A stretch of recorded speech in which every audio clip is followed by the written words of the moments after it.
स्वपेतकृत्यं द्वैपायनो विरहकातर आजुहाव पुत्रेति तन्मयतया तरवोऽभिनेदुः स्तं सर्वभूतहृदयं मुनिमानतोऽस्मि। यह स्वानुभाव model श्रुतसार make मध्यात्मदीप मतितितिर्षतां तमोन्धं संसारया करुणया है पुराण गुह्यं तं व्याससूनु मुपयामि गुरुं मुनीनां। नारायणं नमस्कृत्य नरं चैव नरोत्तमं देवीं सरस्वतीं व्यासं ततो जयमुदीरयत।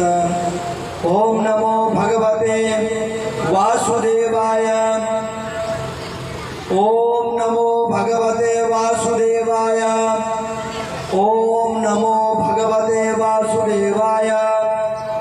ओम नमो भगवते वासुदेवाय। ओम नमो भगवते वासुदेवाय। श्री गोविंदाय नमो नमः। सीताराम सीताराम सीताराम सीताराम सीताराम सीताराम सीताराम सीताराम राधे श्याम राधे श्याम राधे श्याम राधे श्याम राधे श्याम राधे श्याम राधे श्याम राधे। सीता राम सीता राम सीता राम सीता राम सीता राम सीता राम सीता राम सीता राम राधे राधे श्याम राधे श्याम राधे श्याम राधे श्याम सीता राम सीता राम सीता राम सीता राम सीता राम।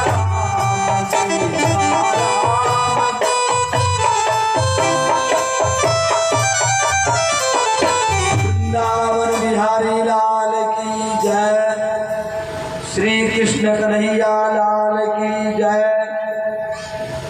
श्री बालाजी महाराज की जय। श्री मोहनदास जी महाराज की जय। ओम नमो भगवते वासुदेवाय। राजोवाच स्वधामानुगते कृष्णे यदुवंशादिभूषणे कस्य वंशो भवत्पृथ्व्याम् एतत् आचक्ष्वमे मुने। राजा परीक्षित महामुनि श्री सुखदेव जी महाराज से निवेदन करते हैं, हे ब्राह्मण, भगवान श्री कृष्ण के तिरोधान हो जाने के बाद में किसका वंश रहा, इसके बाद में इस पृथ्वी पर कौन कौन हुए, इसका भी आप मुझे थोड़ा बताएं। श्री शुक उवाच। महामुनि सुखदेव जी महाराज कहते हैं, योन्ते पुरंजयो नाम भाव्यो पार हर प्रथो नृप।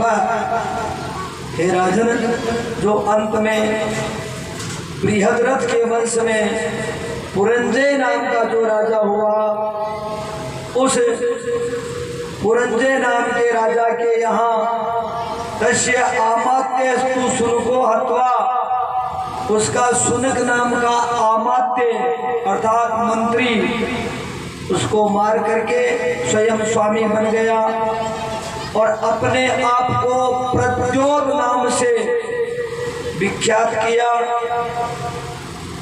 वो प्रद्योत नाम के राजा का वंश चला, उसके पालक हुआ, उसके बाद में विशाख युग हुआ, उसके बाद में राजक, उसके बाद में नंदीवर्धन होगा।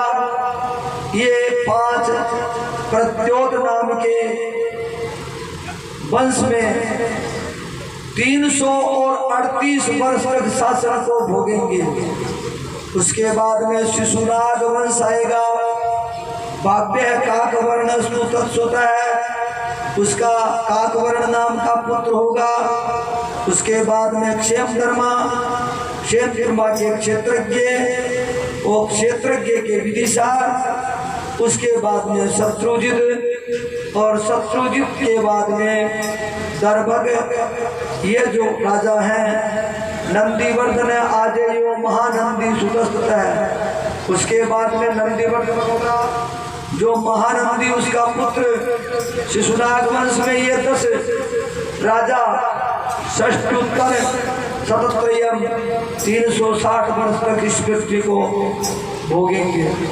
समाभोक्ष्यन्ति पृथ्वीं कुरुश्रेष्ठ कलो नृपा, महानंदी राजन सुत्री गर्भोद्भवो बलि। उसके बाद में एक महानंदी के सुत्री के गर्भ से एक पुत्र होगा, जो महापद्म नाम से अपने भाइयों को मार करके, क्षत्रियों को विनाश करके और राजगद्दी पर बैठेगा। ततो नृपा भविष्यन्ति शूद्र प्रायात धार्मिका। तब तक प्रजा है वो सब शूद्र प्राय हो जाएगी, अधर्म का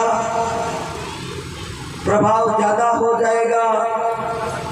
महापद्म नाम का नंदीवंश उस समय बड़ा दुराचारी और अत्याचारी होगा। एक छत्राम पृथ्वी अनुलंघित शासन है, वो एक छत्र पृथ्वी पर लागू शासन करेगा। महापद्मो द्वितीय एवं भार्गव, वो बड़ा बलवान होगा। तस्य च अष्टो भविष्यन्ति सुमाल्य प्रमुखा सुता। उसके 8 पुत्र होंगे। सुमाली ये प्रमुख पुत्र है। ये इमाम भोक्षंती महिम राजा ने स्मय सतम समा, ये 100 वर्ष से भी अधिक इस पृथ्वी को भोगेंगे। नवनंदान विजय कश्चित प्रबन्नादु धरिष्यति। उसके बाद में 9 नंद वंश के 9 राजा होंगे। उनको एक ब्राह्मण उनका अंत करवाएगा। तेसाम अभावे जगतिम मौर्याम भोक्षन्ति वै कलो। उसके बाद में मौर्य वंश में चंद्रगुप्त नाम का राजा को विष्णु यश नाम का ब्राह्मण उस नंद वंश का अंत करके और शासन करवाएगा। स एव चंद्रगुप्तम वै द्विजो राज्य अभिषिक्षति। ब्राह्मण के द्वारा चंद्रगुप्त को राज्य प्रदान किया जाएगा। उसका पुत्र वारिसार होगा, वारिसार के अशोक वर्धन होगा। उसके बाद में सुयश होगा, सुयश के बाद में संगत, संगत के बाद में शालीसूक। उसका पुत्र सोम शर्मा शतधन्वा भविता बृहद्रथ है। उसके बाद में शतधन्वा के बृहद्रथ। ये मौर्य वंशी राजा 10 से अधिक राजा होंगे। 763 शतोत्तरम, ये 370 वर्ष से भी अधिक शासन करेंगे। समाभोक्षन्ति पृथ्वीं कलो कुरु कुलोद्वह अग्निमित्र तस्मात् सुज्येष्ठोऽथ भविष्यति। उसके बाद में हे कुरुकुलोद्भव, हे परीक्षित, अग्निमित्र नाम का उसका ज्येष्ठ पुत्र होगा, जो जब शासन करेगा उसका मंत्री उसका वध कर देगा। उसके बाद में वसुमित्र, वसुमित्र के भद्रक, भद्रक के पुलिंद, पुलिंद के घोष, घोष के बाद में वज्र, ततो भागवत, उसके बाद में भागवत, उसके बाद में देवभूति। ये शुंग वंशी राजा इस पृथ्वी को सैकड़ों वर्षों तक भोगेंगे। ततः कर्वाणीयम भूमि यश करुणा नृप सुंद महत्वा देवभूति गणव मात्य स्तुतानिनम। उसके बाद में गणव नाम का जो उसका अमात्य है वो उसका बंद करके अपने स्वामी का और स्वयं राजा बन जाएगा।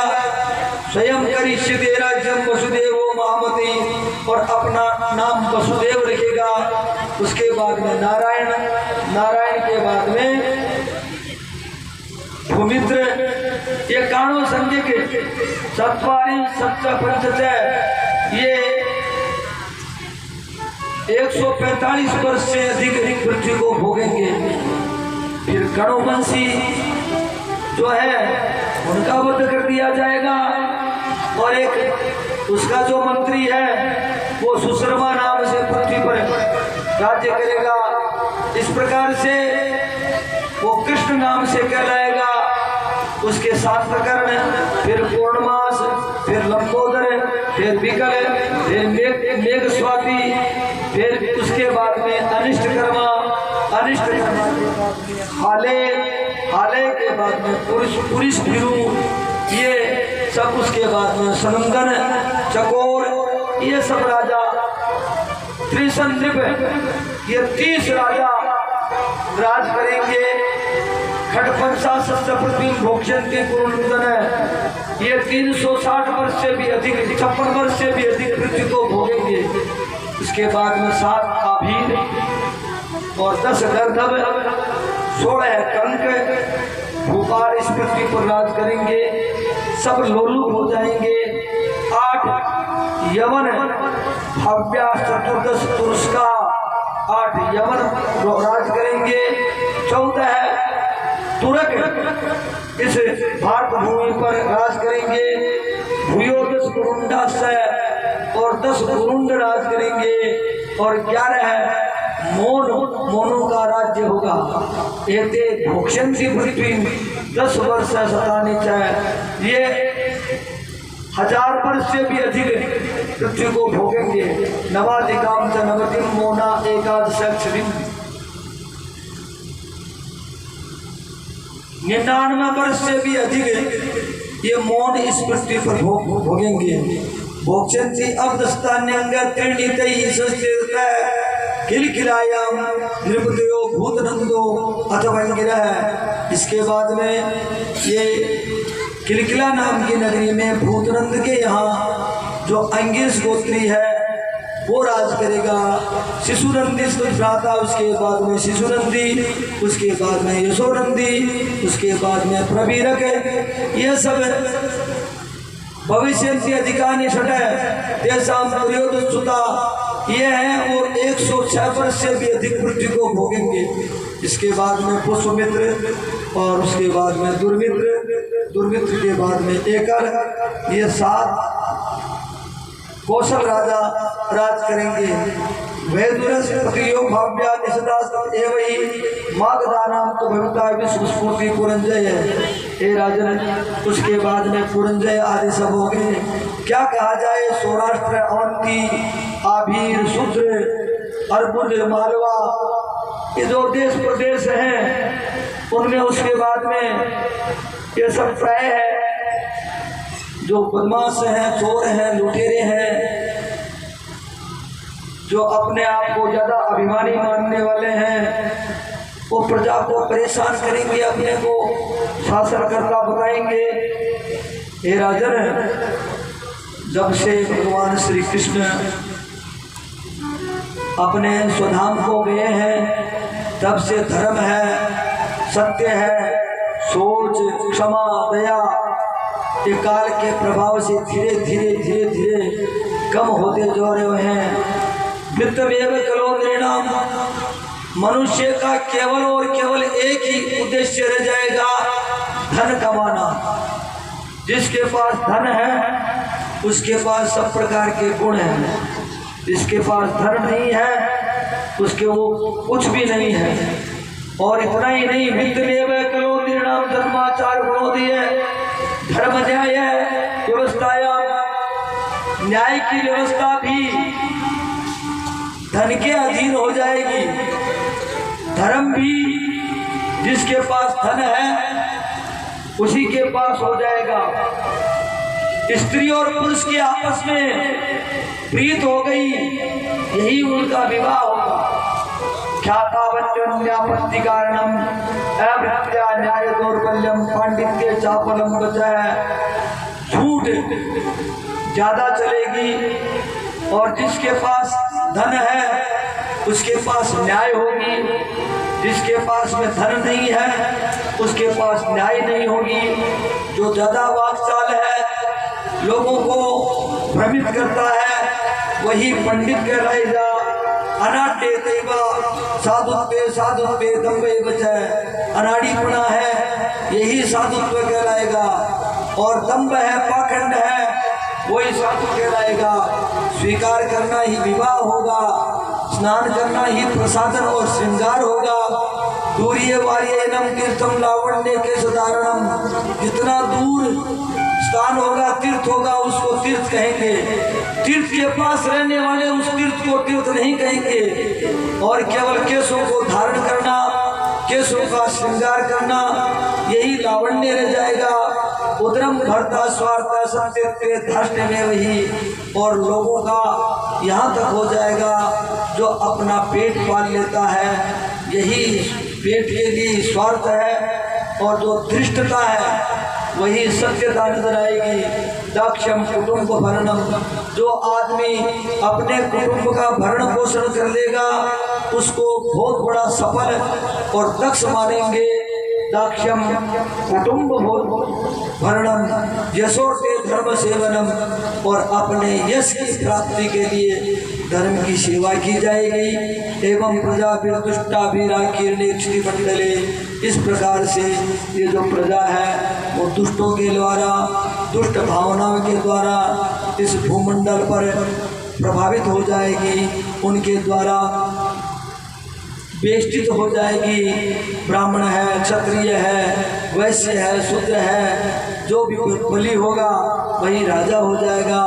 प्रजा ही लुटते राजन नहीं, और राजा लोग सब लुटेरे हो जाएंगे।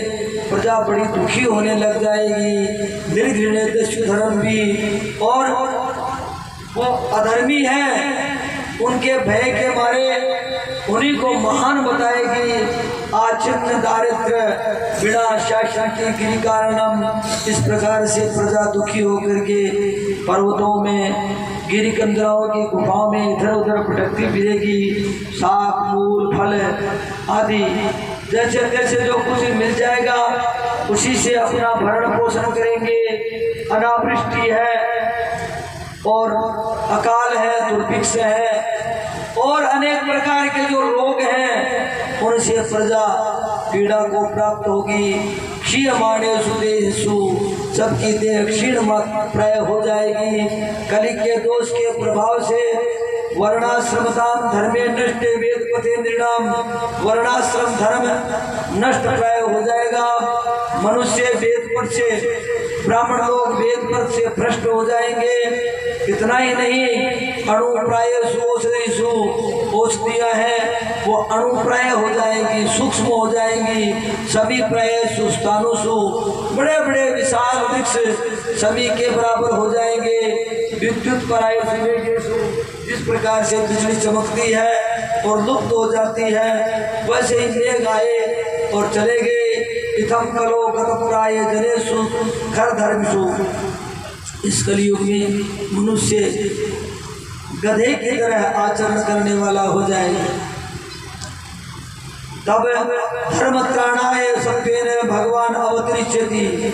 जब कली का भयंकर कुप्रभाव पड़ जाएगा तब धर्म का विनाश करने के लिए और भक्तों का उद्धार करने के लिए भगवान अवतरित होंगे।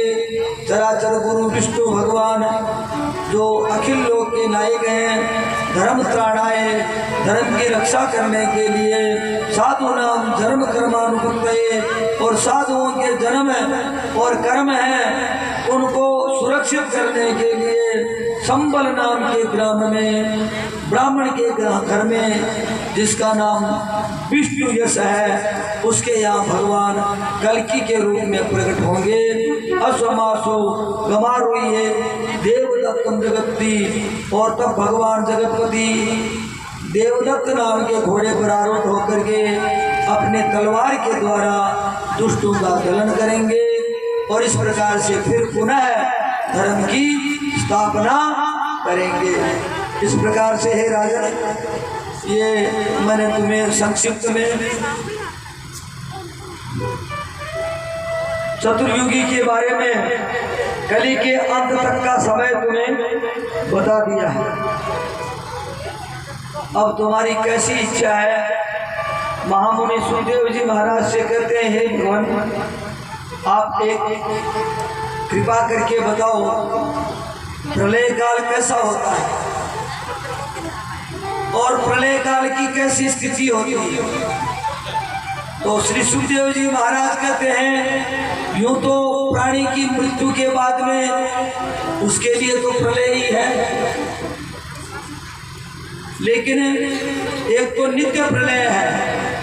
4 युगों के अंत के बाद में जो प्रलय होता है उसको नित्य प्रलय कहते हैं। एक होता नैमित्तिक प्रलय, जो 14 प्रत्येक मनवंतर के बाद में प्रलय काल आता है, उसको नैमित्तिक प्रलय कहते हैं। और एक होता है आत्यंतिक प्रलय।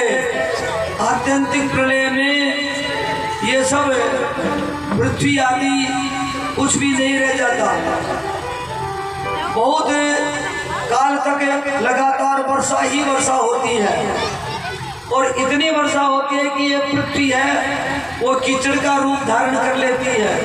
फिर सूर्य भगवान निकट आकर के इसको जलाते हैं और जला करके इसको भस्म कर देते हैं। इस प्रकार से उसको आत्यंतिक प्रलय कहते हैं। तो विविध प्रकार के प्रलय हैं। उन प्रलयों में एक मनुष्य की आयु पूरी होती है, एक चतुर्युगी, एक 4 युग बीत जाते हैं। कलयुग के बाद में पुनः सतयुग का प्रादुर्भाव होता है। उस समय प्राणियों का अंत हो जाता है, पृथ्वी और वनस्पति रहते हैं। जब मनवंतर काल पूरा होता है, चतुर्युगी सहस्राणी 71 बार 4 युग बीतते हैं, तब एक मनवंतर काल पूरा होता है।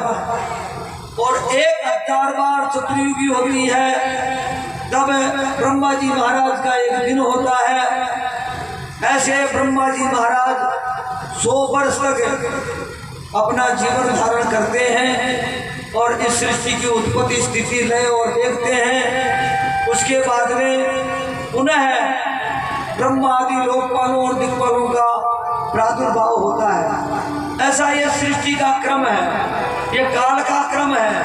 काल के क्रम का कोई पारावार नहीं है, अंत नहीं है। ये सृष्टि कब शुरू हुई इसको किसी को मालूम नहीं है। ये सृष्टि कब खत्म हो जाएगी इसका भी किसी को मालूम नहीं है। सृष्टि के अंत में वो परात्पर ब्रह्म ही शेष रह जाते हैं। और उस समय भगवान जो सृष्टि के अंत में प्रलय काल में जो रात्रि में अपनी काल रात्रि में शयन करते हैं, वो उनको उनकी अपनी उर्मियां हैं, उनकी जो शक्तियां हैं जगाती हैं।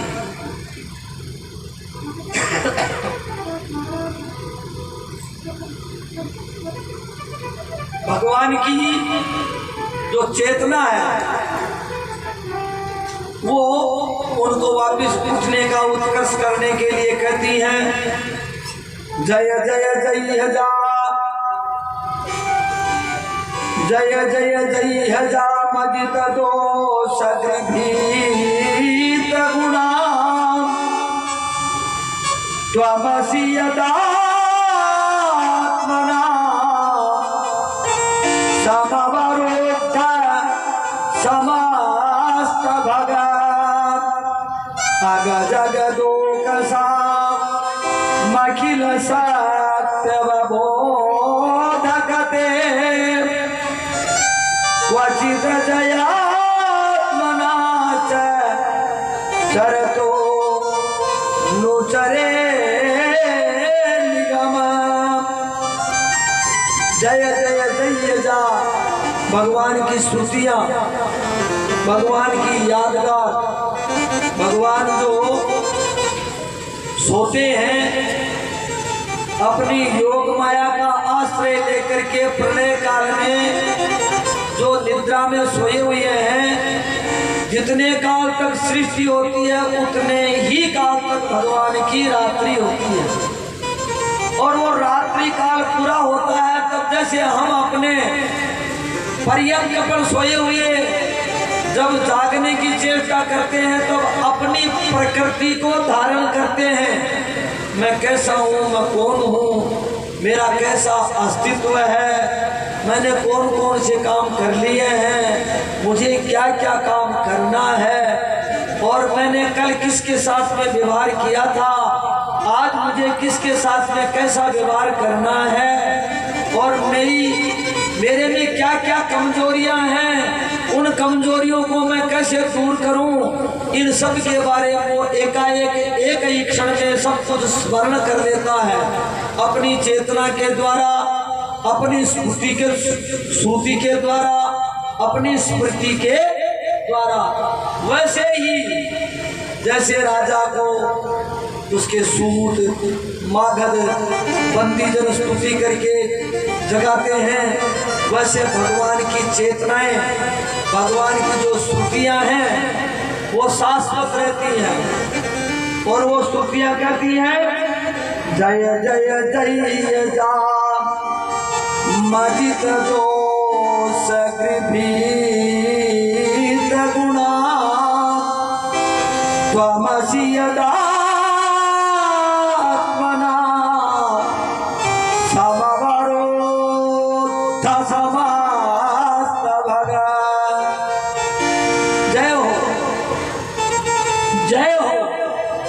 जय जय जय जा अजा अमित गृभीत गुणा। जो भगवान परात परब्रह्म आप जितनी भी प्रकार की माया है, जितने भी प्रकार के क्लेश हैं, जितने भी प्रकार के गुण हैं, जिनके प्रकट होने से सब दग्ध हो जाते हैं, विनाश को प्राप्त हो जाते हैं। अजा मजित दोष गृभूत गुणा, जिनके प्रकट के प्रभाव से कुछ है ही नहीं, जो कुछ भी सृष्टि में तेरे सिवाय है नहीं, तेरा कैसा अस्तित्व है, तुझ परमेश्वर का कैसा अस्तित्व है जिसको आप जानते नहीं।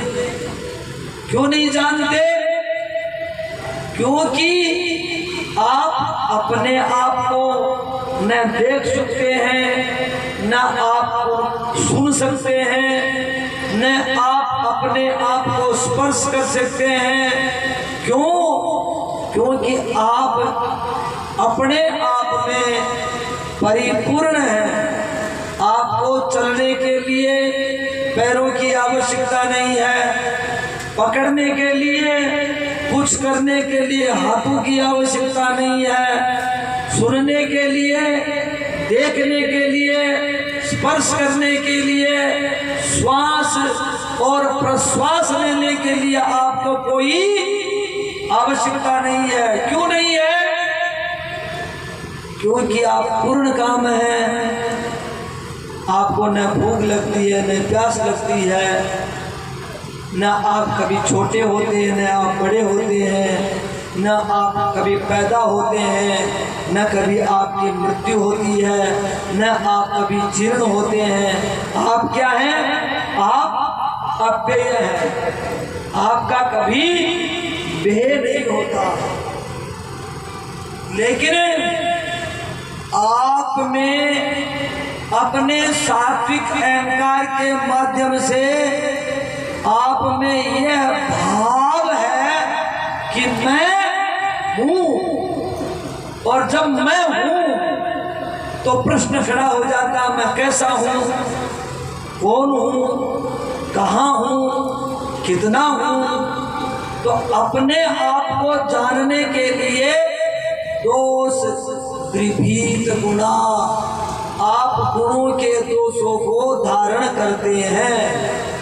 जय जय जय जामजित दोष गृभीत गुणा त्वमसि यदात्मना, तुम ही हो यद आत्मना, अपनी आत्मा के द्वारा अपनी आत्मा में अपनी आत्मा को अपने लिए प्रकट करते हैं और एक भिन्न स्वरूप प्रकट करते हैं।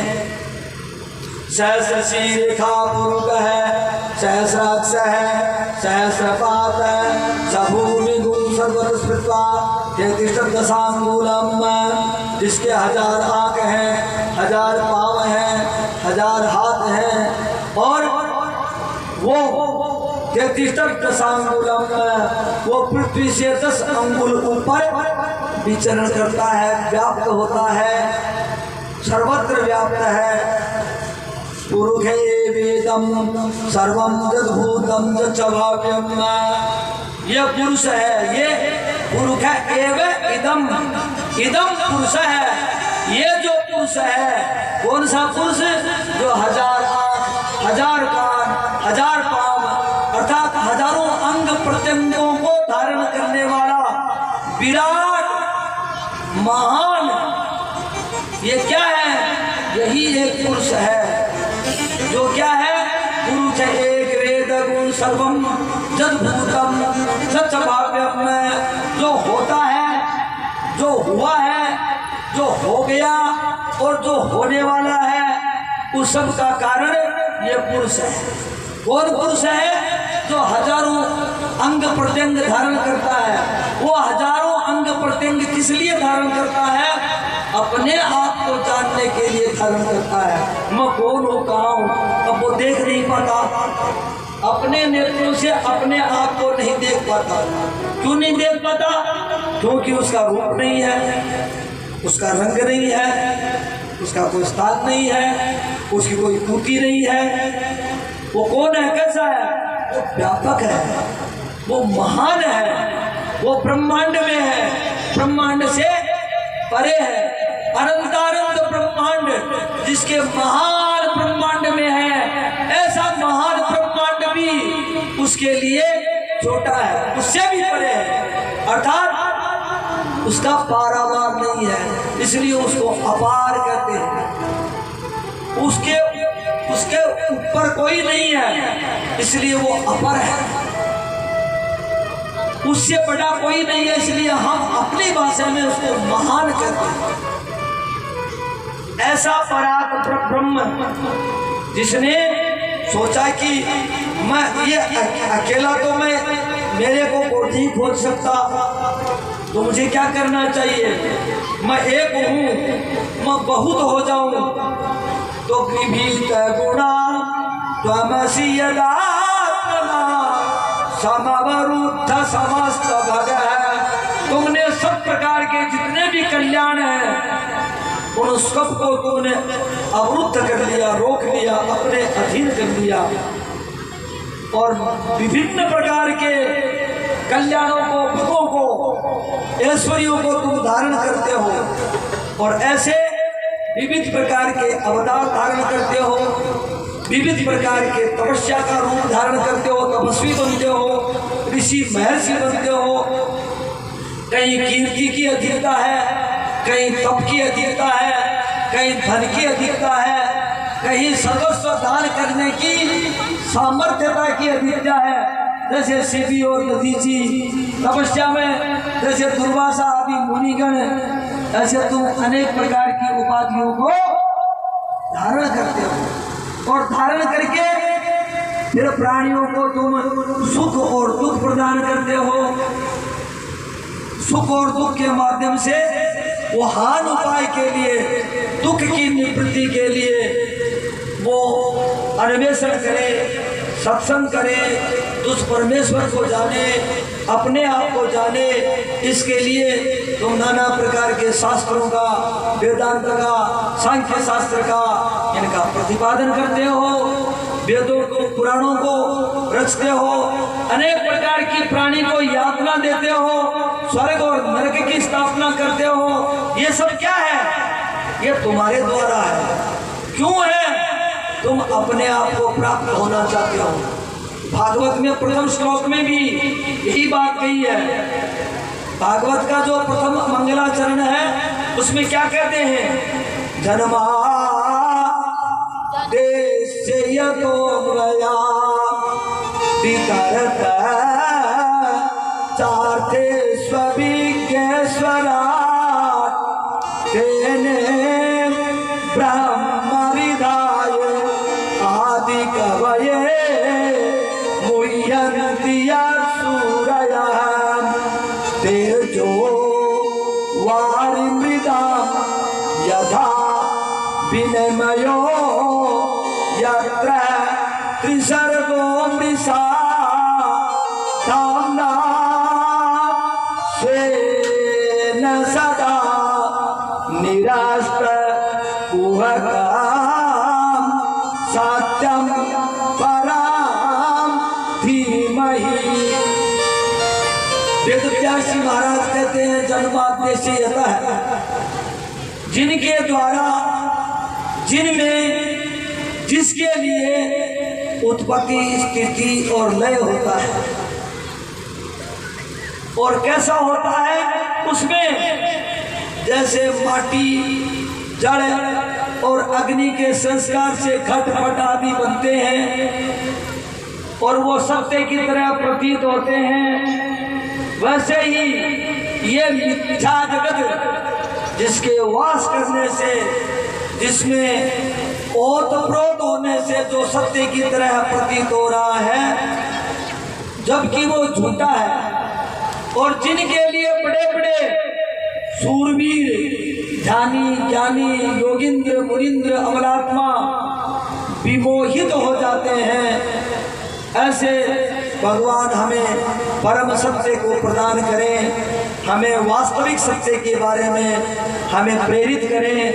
ये प्रथम मंगलाचरण है और इसी के माध्यम से महामुनि श्री सुखदेव जी महाराज भी कहते हैं कि सृष्टि का जो उत्पत्ति है, स्थिति है, लय है, ये उसी के अधीन है, उस परात पर ब्रह्म के अधीन है। इसलिए अथातो ब्रह्म जिज्ञासा, इसलिए हमें उस ब्रह्म की जिज्ञासा करनी चाहिए, चिंतन करना चाहिए, मनन करना चाहिए, अनुमोदन करना चाहिए। यही जीवन का परम अर्थ है। हे राजन, अब तुम्हारे 7 दिन पूरे हो चुके हैं, अब तुम कृतकृत्य हो गए हो। तक्षक नाम का नाग तुम्हें काटने के लिए अवश्य आएगा, क्योंकि ब्राह्मण का श्राप दिया हुआ है, वो आएगा अवश्य। अब तुम परीक्षित नहीं हो, तुम्हें ज्ञान हो गया है, तुम अपनी देह से भिन्न सर्वत्र परमात्मा का दर्शन कर चुके हो। इसलिए तुम कोई प्रकार का भय मत करो, तुमने अपने जीवन के संपूर्ण लाभों को प्राप्त कर लिया है। तुमने कहा था कि जो मृत्यु के लिए तैयार है, जिसकी मृत्यु निकट है, उसको क्या करना चाहिए, मैंने तुम्हें बता दिया है। उस हरि की शरणागति, उस हरि में मय हो जाना ही परम लाभ है, तब सब कुछ हो जाता है। राजा परीक्षित खड़ा होकर के चरणों में गिर करके कहता है कि महाराज, मुझे आश्चर्य था, आप जो बोल रहे थे कि परमात्मा सर्वत्र व्याप्त है, ये मेरे मानने की बात नहीं है, मुझे आश्चर्य है, लेकिन अब नहीं है। अब मैं कृतकृत्य हूँ। पहले मैं आपका आभारी था। क्यों था? आप मुझे ज्ञान दे रहे हैं, मुझे संकट से मुक्त कर रहे हैं। लेकिन अब मैं क्या देखता हूँ, मेरे में और आप में कोई प्रकार का भेद ही नहीं है। मैं अपने आप को अभिन्न समझता हूँ और ये मैंने अनुभव कर लिया है। इसलिए हे महाराज, मैं आपका बड़ा उपकार है। मैं आपको कोई प्रकार से मैं क्या कहूँ, मैं कुछ कर ही नहीं सकता। मैं कुछ आपको समर्पित नहीं कर सकता, क्योंकि मुझे आपने श्री अनादि निधन, जिनका कभी अंत नहीं है और जिनका कहीं आदि नहीं है, ऐसे श्री हरि को मैंने मेरे को समर्पित कर दिया। मेरे कर्णपुटों के द्वारा शब्दमय भगवान के स्वरूप को प्रदान कर दिया। इसलिए मैं सिद्धोहम बुद्धोहम, मैं सिद्ध हूँ, प्रबुद्ध हूँ, आनंदमय हूँ, ज्ञान और विज्ञानमय हूँ और मैं कृतकृत्य हूँ। ये देह मैं नहीं हूँ। इसलिए मेरे द्वारा कोई मैं न तो करता हूँ और न ही मैं भोगता हूँ। इस प्रकार से राजा परीक्षित मौन हो जाता है और अपने ध्यान में लीन हो जाता है, नेत्र मूंद लेता है। और श्री सुखदेव जी महाराज राजा परीक्षित को आशीर्वाद देकर के वहां से नारायण प्रस्थान कर जाते हैं। महामुनि श्री सुखदेव जी महाराज की सभी जय जयकार करते हैं, बलिहारी जाते हैं। द्वापर काल के शुरुआत में श्रीमद् भागवत शास्त्र का श्री वेदव्यास जी महाराज ने प्रतिपादन किया था, जो अपने पुत्र सुखदेव को प्रदान किया था।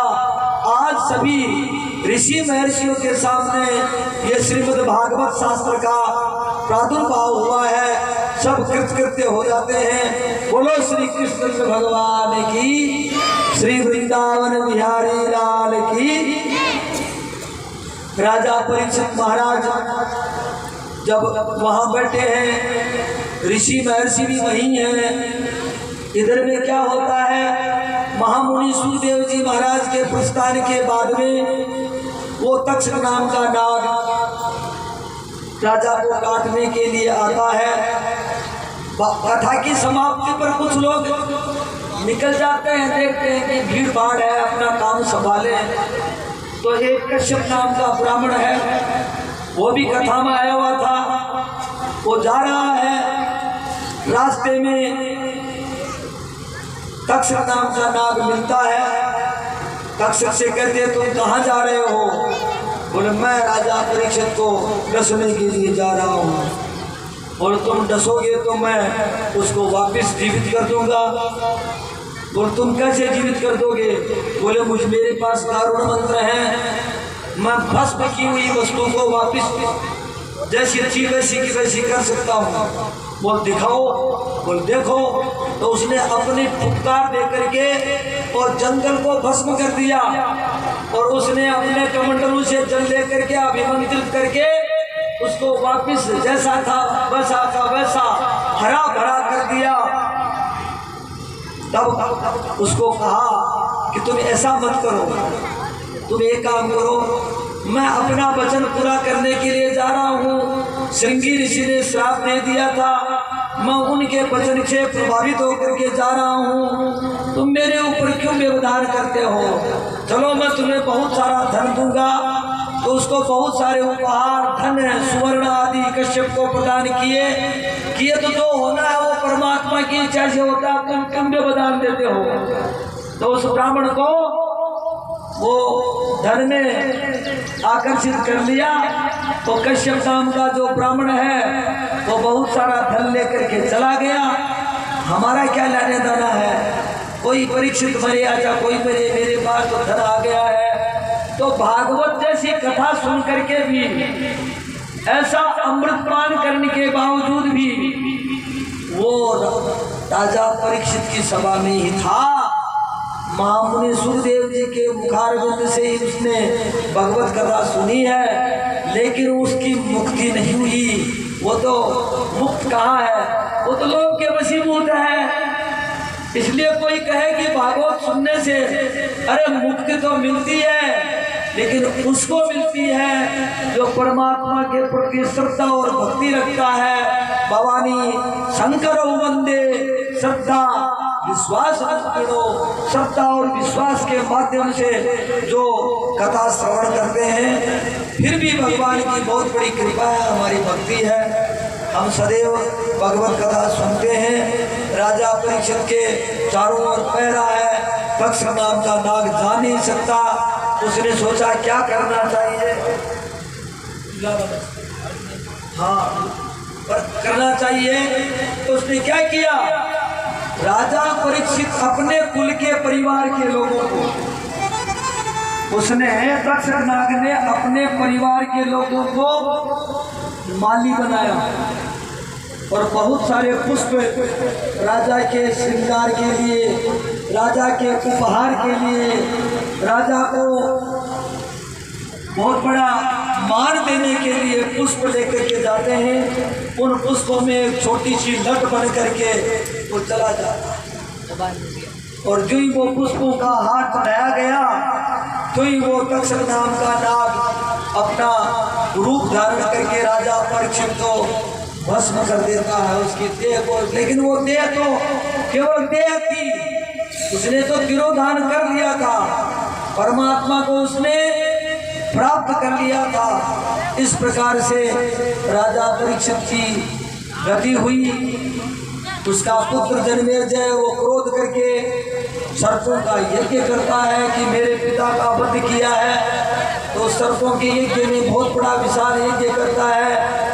फिर ऋषि महर्षियों के द्वारा समझाने बुझाने से वो मानता है, लेकिन क्या किया जाए, किसी के कर्म ऐसे ही होते हैं। वही जन्मेजय अश्वमेध यज्ञ करता है। अश्वमेध यज्ञ में किसी ने कहा, देख राजन, तुम कभी अश्वमेध यज्ञ मत करना। अगर अश्वमेध यज्ञ करते हो तो युवा पीढ़ी को, जवान पंडितों को ऋत्विक मत बनाना, और अगर तुम ऋत्विक बनाते हो तो फिर भी ध्यान रखना, रानी के द्वारा अश्व की पूजा मत करवाना, और यही सब करवा लो तो भी कम से कम ब्राह्मणों का अपमान मत करना, तुम्हारे द्वारा ब्रह्म हत्या है। अश्वमेध यज्ञ करोगे तो तुम्हारे ब्रह्म हत्या लगेगी। क्यों लगेगी? ऐसा लीला हो जाएगी। और ऐसा ही हुआ, जन्मेजय ने यज्ञ किया। यज्ञ में जवान पंडितों को बुलाया गया, वो विधि पूरी जानते नहीं थे, और उस समय रानी के द्वारा राजा अश्व के जो अंग है उससे उसका आलम्बन करवाते हैं, और सब मजाक करते हैं, उसकी भर्त्सना करते हैं, खिलवाड़ करते हैं। राजा को क्रोध आ गया। तो ऐसे अनेक प्रकार की लीलाएं आगे होती वही। श्री भगवान बालाजी महाराज की, श्री मोहनदास जी महाराज की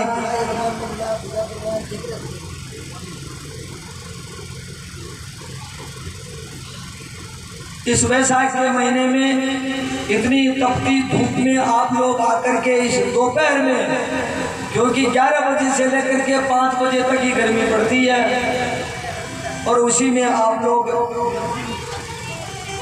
इस तपस्या को की है, ये आप बड़े धन्यवाद के पात्र हैं। श्री बालाजी महाराज की प्रतिदिन कृपा रही है। पुजारी परिवार भी विशिष्ट महानुभाव इस भागवत के आयोजन में उन्होंने विशेष योगदान दिया है, हमारी सभा को सुशोभित किया है। इसके लिए भी मैं आप लोगों की तरफ से, प्रजापति परिवार की तरफ से और मेरी तरफ से उनको बहुत बहुत धन्यवाद प्रदान करता हूँ, आभार प्रकट करता हूँ। और भगवान की कृपा से ये सब हो गया। बड़ी कृपा हुई बालाजी महाराज की। श्री भागवत कहती की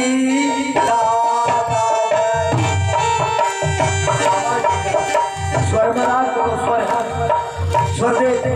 श्री भागवत कहती गीता जगत की माता भवसागर की नौका है जी। राम मिलन का मौका जी। भावी जपियो नारद नारद विसन गायो है जी। प्रभावी पियो नारद नारद विसन गायो है जी। वेद व्यास जाति करी रे पालना। वेद व्यास जाति करी रे सुखदेव प्रगट कीनो है जी।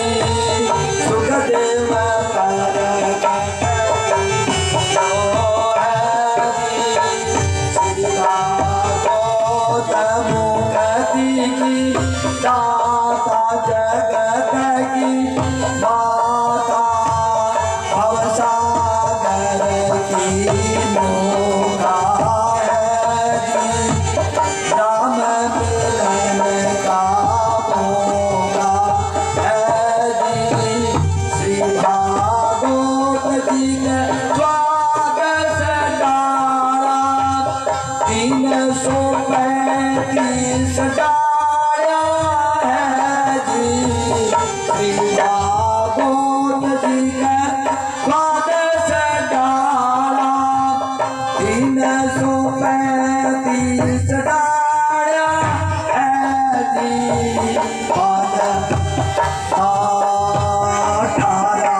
18,000 जाति छोटी शाखा। 18,000 जाति छोटी शाखा।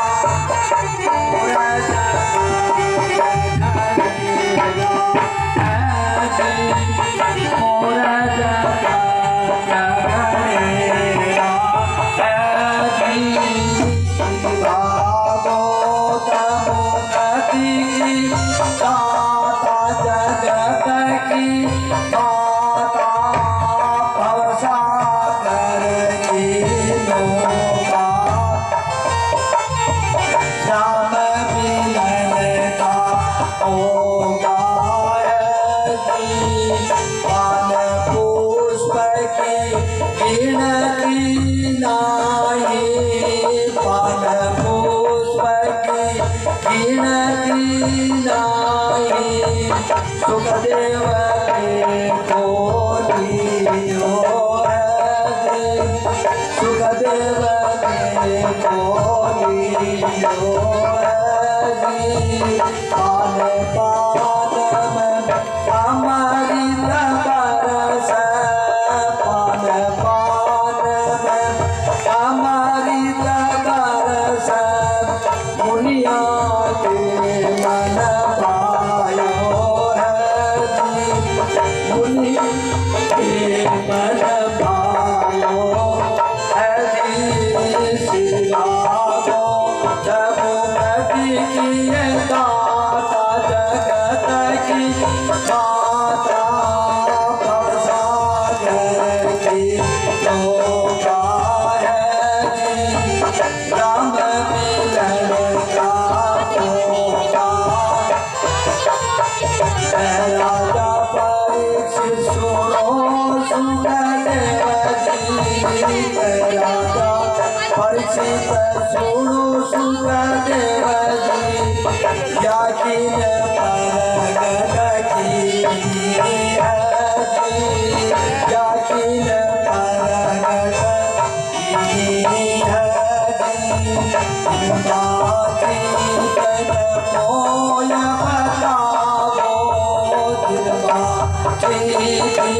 होय बताओ भगवत ज्ञान अनोखा है जी, भगवत अनोखा है जी। सुखदेव जी सुनो राजा परीक्षित, सुखदेव जी सुनो राजा परीक्षित, गंगा घाट बजाई है जी, गंगा घाट बजाई है जी। गौर धुंधु कारी कारण, गौर धुंधु कारी कारण, शिवा गोत बजाई है जी, शिवा गोत सुनाई है जी।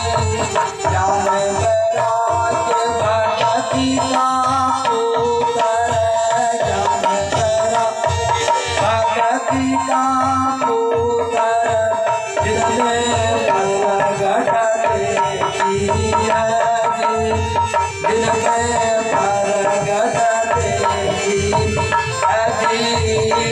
80,000 मुनि जन के माये, 80,000 मुनि जन के माये, सोनी परीक्षित सप्ताह जी, सोनी परीक्षित सप्ताह जी।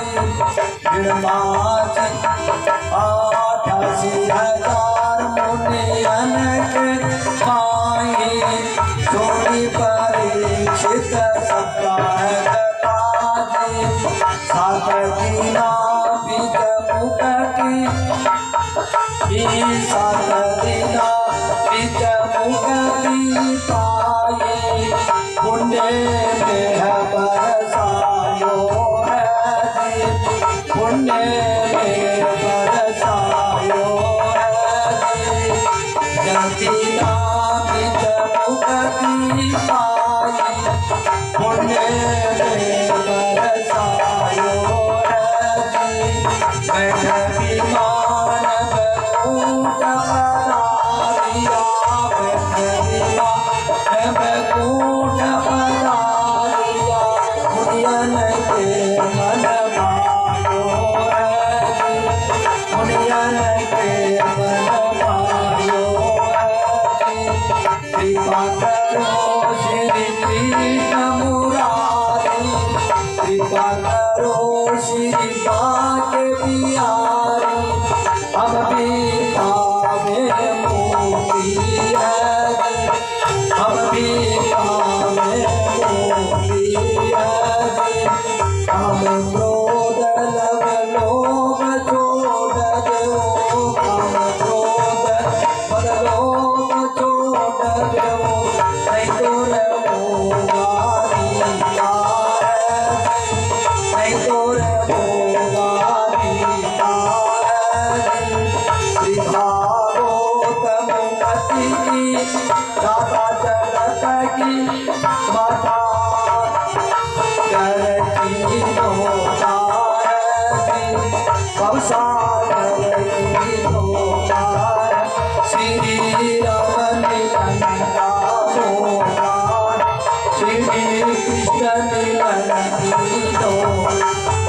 भागवत भगवान की जय, श्री सुखदेव जी महाराज की जय, श्री बालाजी महाराज की जय, श्री मोहनदास जी महाराज की जय, श्री कानी दादी जी की जय, सालासर के धनी की जय, सच्चे दरबार की जय, अंजनी कुमार की जय, महावीर स्वामी की जय, मोर मुकुट बंसी वारे की जय, बोल बजरंग बली की जय, वृंदावन बिहारी लाल की जय।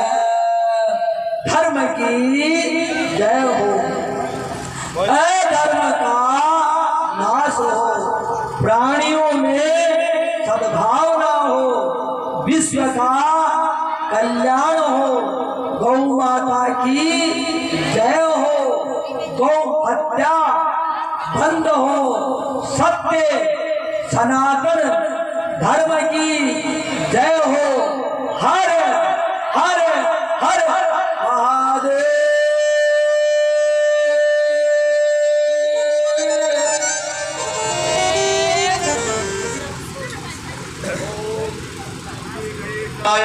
नमः। श्री हनुमते नमः। आज ईद शुभ अवसर पर हमारे प्रतिष्ठित